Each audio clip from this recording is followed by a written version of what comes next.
Hey everyone, this set of beta patch notes is pretty light, but it does have some major implications for our talent choices. Let's dive into those notes, take a look at some gameplay, and then talk about how this influences our talent choices. Sorry for the beta UI. Any new update that Blizzard does push breaks almost all add-ons. The good news is they're continuing to loosen up add-on restrictions, and hopefully we'll be at a stable point in the near future. Let's get into it. I think the best place to start is the Walk into Light change. Simply, Hammer of Wrath now also casts a free Blade of Justice during Avenging Wrath. This is for Herald of the Sun only. This Blade of Justice doesn't consume any charges like it did previously. It has all of the same effects of a normal Blade of Justice cast, plus some extra benefits. So, let's break it down. Blade of Justice only hits one target. It does apply expurgation. It can benefit from Art of War.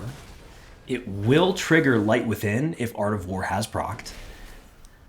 The Auto Blade of Justice does grant Holy Power. The repeat Hammer of Wrath cast from Divine Residence does not trigger an additional Blade of Justice proc. Divine Toll Hammer of Wrath casts do trigger this Blade of Justice. However, it won't trigger if you're outside of the 20-yard range. So we'll have to watch out for that one. But here's the extra benefit.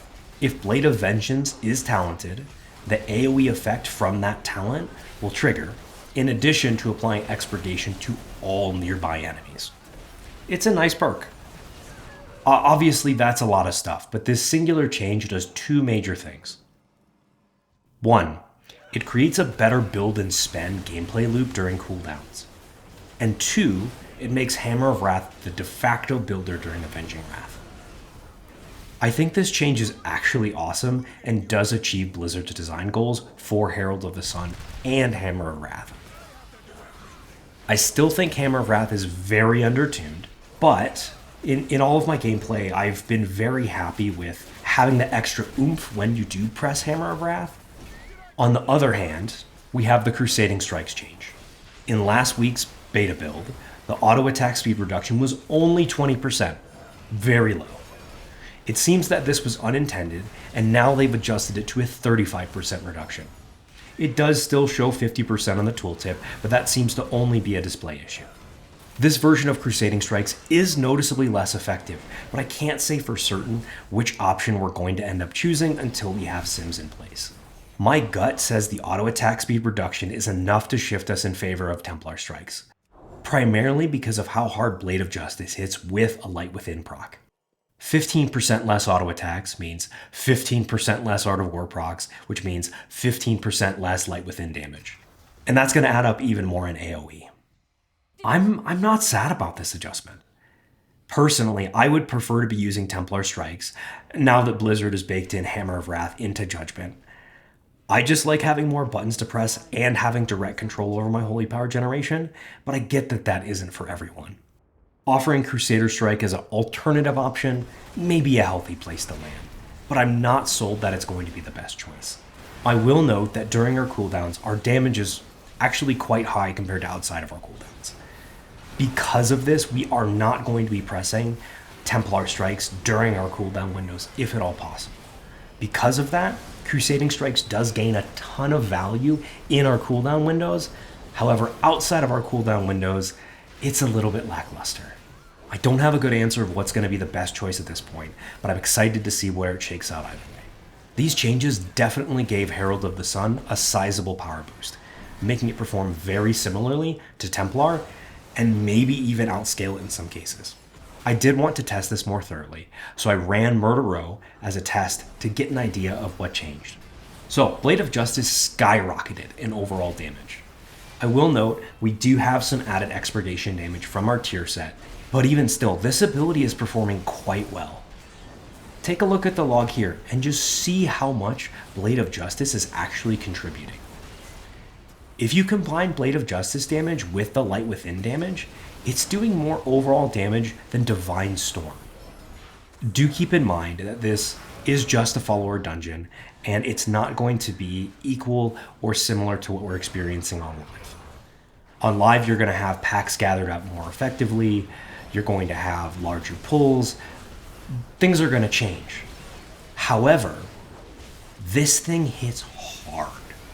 Numbers are still in flux, and any of this can change from one week to the next. However, this is an early indicator that this walk into light change did some serious work for Herald of the Sun. Outside of just damage, these patch notes did impact some of our talent selections in a pretty dramatic way. Our primary choice right now is going to really be taking Crusade or Pathing to Radiant Glory. Unless the encounter benefits from a 30-second damage pattern, I see us taking Crusade 100% of the time for both Herald of the Sun and Templar right now. As it stands today, the large majority of our damage is focused around how our cooldowns align. For us, everything can align at that 1 minute marker with no desyncing, and stacking cooldowns more often than not is the way to go.